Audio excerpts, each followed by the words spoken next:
Salut à tous, bienvenue dans cette vidéo et aujourd'hui on va voir comment traiter les fichiers 360 de la GoPro Max avec le logiciel Final Cut. Alors on se retrouve directement GoPro Player et Final Cut.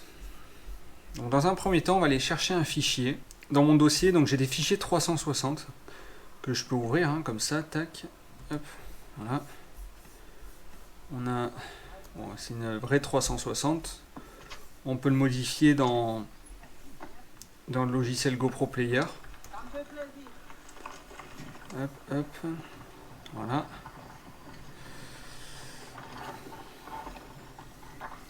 On va en prendre un sympa. Ok, on va prendre celui-là. Donc le GS 010017. Donc là, quand on ouvre le fichier 360, on tombe sur le lecteur GoPro Player. Donc du coup là on se retrouve avec notre fichier et on va pas trop s'embêter, on va juste faire deux choses. Donc on va décocher verrouillage du monde. En fait le verrouillage du monde c'est que la caméra est constamment en train de bouger en fonction des mouvements qu'on va faire, tout le temps. Je veux dire, si vous allez tout droit et que vous faites un virage, elle va rester dans ce mouvement là. Donc c'est pas ce qu'on veut nous on veut vraiment garder la caméra qui est face au torse, c'est-à-dire que si je vais tout droit et que je tourne, je veux qu'elle tourne avec moi. Donc on va décocher donc ce verrouillage monde et maintenant on va lancer une exportation. Donc là c'est commande E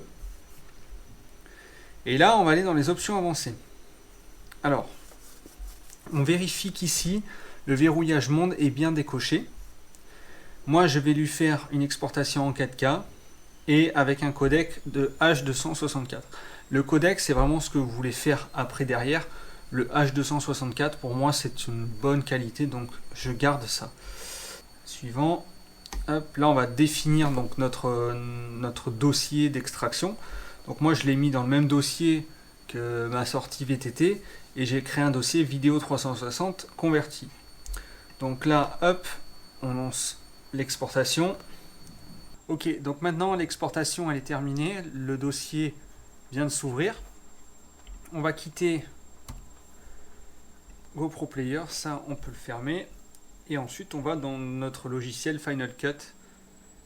Notre projet il est là. Et ici on a notre fichier. Alors c'est normal que ce soit bizarre. On va donc l'insérer dans notre timeline. Et là, on retrouve quelque chose d'encore différent.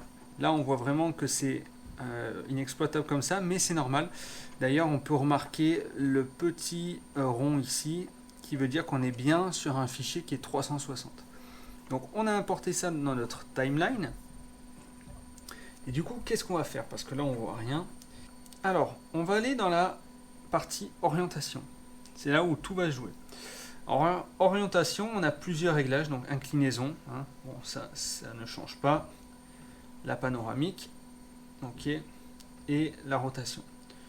Jusque là, rien d'extraordinaire, on n'arrive pas à exploiter notre fichier.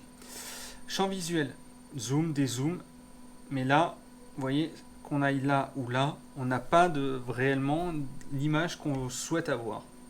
Ça va être dans ma page, et là on met mini planète. Là déjà on a retrouvé notre fichier 360 en globalité.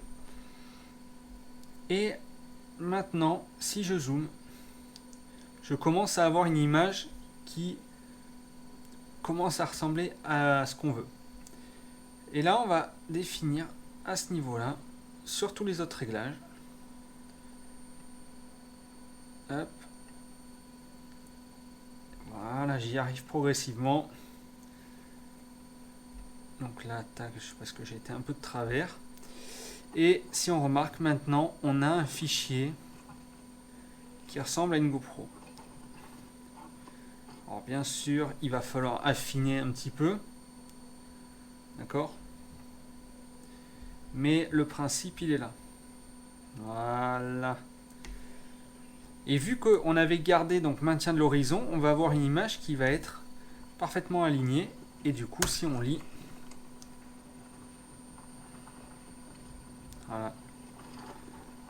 Vous avez votre fichier 360 directement exploitable dans Final Cut Pro où vous pouvez faire vos modifications directement dans le logiciel au lieu de faire une exportation et si vous voyez que ça va pas, il faut retenter. Là, on est vraiment dans le logiciel et c'est ça qui est assez intéressant. Voilà, donc c'est la fin de ce petit tuto. Si ça vous a aidé, je suis ravi. Dites-le moi.